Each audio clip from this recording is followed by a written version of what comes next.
Assalamualaikum warahmatullahi wabarakatuh. Nama saya Rangga Disa Putra, kelas 9B dari MT 107 Sifa. Pada materi ini akan saya jelaskan tentang sejarah penyebaran Islam di Indonesia. Mari kita pahami dengan seksama. A. Kondisi masyarakat Indonesia sebelum Islam. Sebelum Islam datang, kondisi masyarakat Indonesia sangat beragam, seperti dari sisi ekonomi, sosial politik, kepercayaan atau agama, dan sosial budaya. Berikut penjelasannya. 1. Kondisi ekonomi. Kondisi wilayah di Indonesia beragam, maka provinsi yang digeluti oleh masyarakatnya juga beragam. Masyarakat yang tinggal di pedesaan dan pelosok memanfaatkan alam sebagai sumber penghasilan dengan menjadi petani. Masyarakat yang hidup di pinggiran pantai berprofesi sebagai nelayan. Sebagian juga ada masyarakat yang bekerja sebagai pedagang. Pertanian saat itu menjadi tulang punggung perekonomian masyarakat di Indonesia sebelum Islam, terutama beras. Beras kemudian ditukar dengan rempah-rempah dari wilayah lokal. Lalu rempah-rempah ditukar dengan komoditas perdagangan dari luar, seperti kain, keramik, dan sebagainya, terutama dari India dan Tiongkok. Nomor 2. Kondisi sosial politik. Kondisi sosial politik di Indonesia sebelum Islam datang ditandai dengan kerajaan Hindu-Buddha. Hindu-Buddha merupakan pengaruh besar dalam pemerintahan saat itu sebelum Islam datang. Politik dan pemerintahan di Indonesia dikuasai dua kerajaan besar Hindu-Buddha, yakni Sriwijaya dan Majapahit. Kekayaan alam Sriwijaya kalah dengan Pulau Jawa. Untuk menyiasatinya, Sriwijaya menerapkan bea cukai mahal bagi kapal yang hendak berlabuh. Tindakan tersebut justru mengakibatkan kapal-kapal dagang menghindar untuk berlabuh. Kemunduran Sriwijaya semakin diperparah setelah serangan kerajaan Singasari dari Jawa melalui ekspedisi Pamalayu. Ekspedisi tersebut berhasil menancapkan supremasi Singasari di bekas wilayah Sriwijaya di Sumatera. Kedudukan Sriwijaya semakin terpuruk setelah muncul kerajaan Majapahit yang memiliki pengaruh lebih besar. Setelah Sriwijaya runtuh, Majapahit mendominasi kekuasaan di wilayah Indonesia. Majapahit mengalami masa kejayaan dalam bidang politik, sosial, dan ekonomi di bawah pemerintahan Hayam Wuruk beserta sang patih yang terkenal, Gajah Mada. Mengalami kemunduran disebabkan oleh konflik internal. Pada tahun 1478 Majapahit resmi runtuh. Kondisi agama dan kepercayaan. Jauh sebelum Islam masuk ke Nusantara dan menjadi agama mayoritas, masyarakat Indonesia telah memiliki sistem kepercayaan. Mereka ada yang menganut agama Hindu, Buddha, dan Kapitanya. Agama Hindu lahir di India sekitar tahun 1500 sebelum Masehi dengan kitab Suci Weda. Buddha lahir di India kurang lebih tahun 500 sebelum Masehi dengan kitab suci Tripitaka, bermakna hampa atau kosong. Adapun para orientalis mengklarifikasi kepercayaan nenek moyang Indonesia menjadi dua, yakni animisme dan dinamisme. Animisme mempercayai bahwa setiap benda di bumi seperti pohon dan batu besar memiliki roh atau jiwa yang terdapat menjaga dan membantu kehidupan sehari-hari. Dinamisme mempercayai kekuatan yang berada di dalam suatu benda dan diyakini mampu memberikan suatu manfaat dan mara bahaya. Contohnya keris atau benda lain yang dianggap keramat. 4. Kondisi sosial budaya. Indonesia terdiri atas suku bangsa yang beragam yang tersebar dari Sabang hingga Merauke. Bangsa yang tidak ternilai harganya tersebut dapat dipertahankan dan dilestarikan. B. Masuknya Islam ke Indonesia. Tersebarnya Islam ke Nusantara ada beberapa jalur, diantaranya jalur perdagangan, pernikahan, seni budaya, tasawuf, dan pendirian kesultanan. Berikut akan dijelaskan proses penyebaran Islam melalui jalur tersebut. 1. Perdagangan. Pusat perdagangan di pantai atau pelabuhan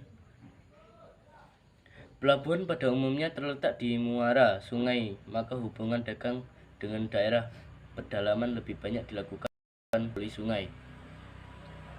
Para pedagang Muslim dari Arab, Persia, dan India ikut sambil bagian dalam persebaran agama Islam. Hal ini sesuai perkembangan lalu lintas pelayaran dan perdagangan dunia Arab, Persia, dan India pada abad ke-7 Masehi hingga ke-16 Masehi. Islam masuk ke Indonesia melalui dua jalur utama, yaitu A. Jalur selatan, yaitu dari Arab, Mekah, dan Madinah, Yaman, Gujarat, Sri Lanka, dan Indonesia. B. Utara, yaitu dari Arab, Makkah, dan Madinah, Damaskus, Baghdad, Gujarat, atau pantai barat India, Sri Lanka, dan Indonesia.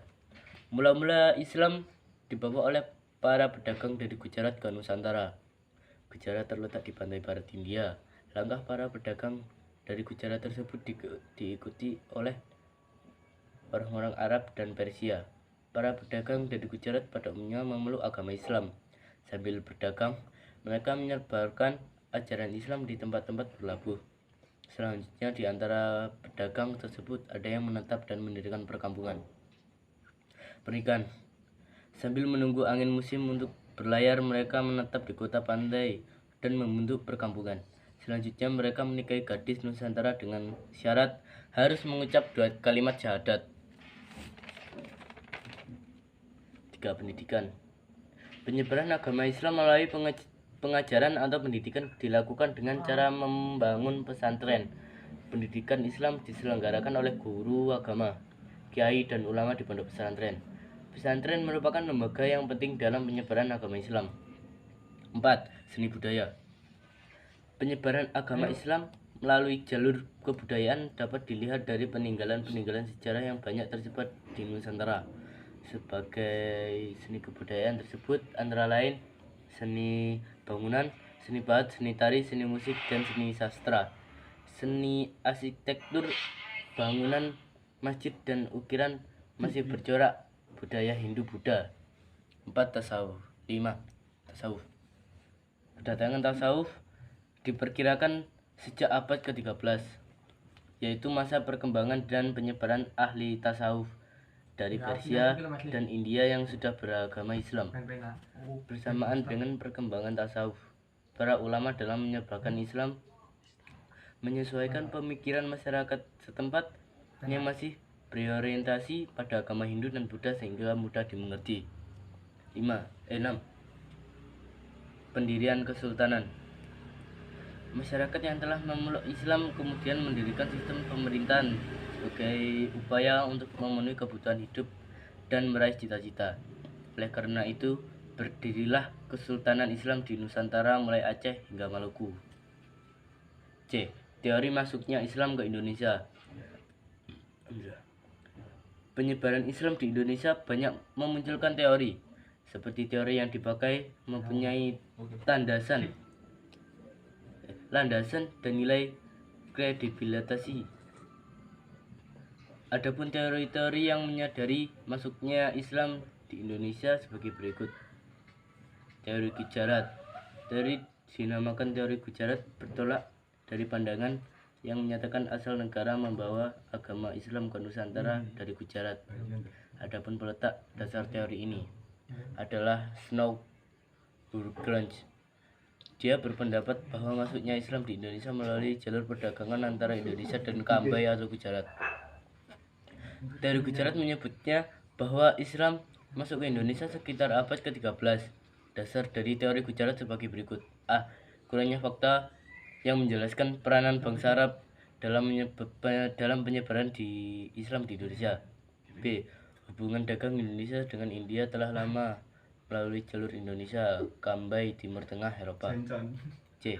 Adanya batu nisan Sultan Samudra Pasai, yaitu Malik As-Saleh tahun 1297 Masehi yang bercorak khas Gujarat. Teori Tiongkok.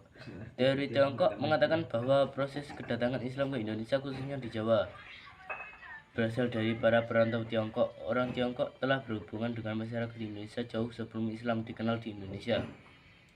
pada masa Hindu-Buddha, etnis Tiongkok atau